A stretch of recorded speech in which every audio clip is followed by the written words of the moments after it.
কোনো কাজ না করেই ভুয়া বিল ভাউচারে লাখ লাখ টাকা হাতিয়ে নেওয়ার অভিযোগ উঠেছে Bangladesh telecommunications company limited BTCL এর ৩ কর্মকর্তার বিরুদ্ধে। আস্ত পাকা রাস্তাকে কাঁচা দেখিয়ে একাধিক রাস্তা খোঁড়াখুড়ির কাজ শেষে ভুয়া বিল তৈরি করে অর্থ লোপাটের অভিযোগ তাদের বিরুদ্ধে।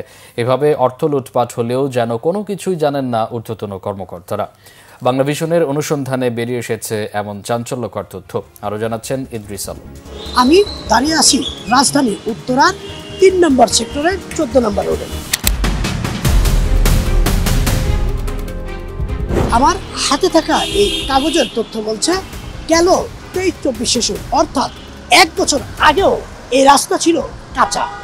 আর এই কাঁচা রাস্তা খনন করে কাজ করেছে বাংলাদেশ টেলিকমিউনিকেশন কোম্পানি লিমিটেড অর্থাৎ বিটিসিএল। একাধিক রাস্তার কাজ করে তারা বিলও তুলেছেন, কিন্তু বাস্তবতা বলছে কোনো রাস্তায় কাজই করেননি তারা। তাহলে কাজ না হলে এসব বিল উঠলো কিভাবে, সেই অনুসন্ধানেই দেখতে চাই আমরা। ভুয়া বিলে স্বাক্ষর করা ৩ কর্মকর্তারা হলেন উত্তরা শাখার জেনারেল ম্যানেজার মুনিম হাসান, ব্যবস্থাপক মোহাম্মদ সাজ্জাদ হোসেন ও সহকারী ব্যবস্থাপক সৌরভ সাহা। এসব বিলের সত্যতা জানতে অনুসন্ধানে নামে বাংলাভিশন। বেরিয়ে আসে অর্থ লোপাটের আসল চিত্র।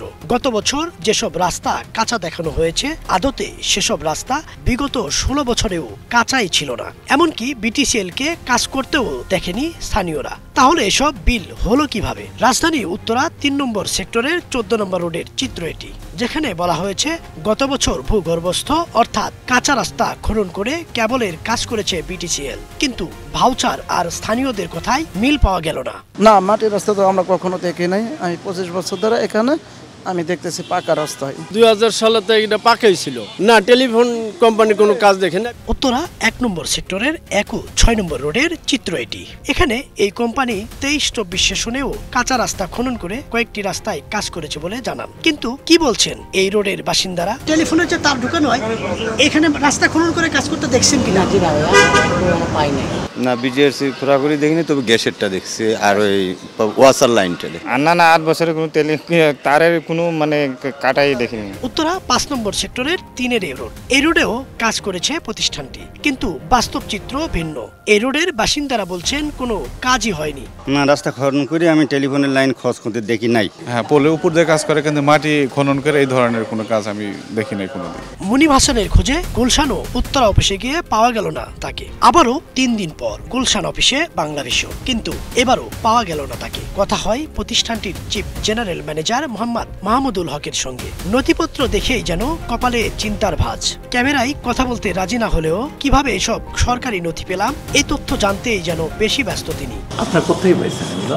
আপনারা এটা জানলেন কি করে? এরকম সোর্স, এগুলো ছোটখাটো বিষয়। যাই হোক, আমি জানি না হোয়াট হ্যাপেন, কি লজিকে কিভাবে কাজ করছে। কাজ না করে এসব বিল তোলা সম্পর্কে জানতে সরাসরি একাধিকবার উত্তরা ও গুলশান ১-এর বিটিসিএল অফিসে গিয়েও পাওয়া যায়নি মুনিম হাসানকে। মুঠোফোনে তিনি জানান তার সিনিয়রদের সঙ্গে কথা বলতে। না সমস্যা নাই, আপনি বলেন, আমি তো বলেছি যে আপনার যদি কোনো অভিযোগ থাকে আমাদের অফিসে ঊর্ধ্বতন কর্তৃপক্ষকে জানান, ওনারা ব্যবস্থা নেবে। আপনি তাহলে কাজ না দেখে স্বাক্ষর করে বিলে স্বাক্ষর করেন, এই তো?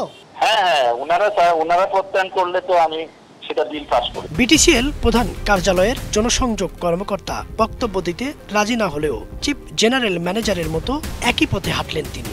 সরকারি অফিসের কাগজ কিভাবে পেলাম সেই তথ্য জানতে চান তিনিও। আপনাদের এই সরকারি কাগজপত্র আপনারা কোথা জোগাড় করলেন? না, ইন্টারভিউ তো আরো রেস্ট্রিক্টেড জিনিস।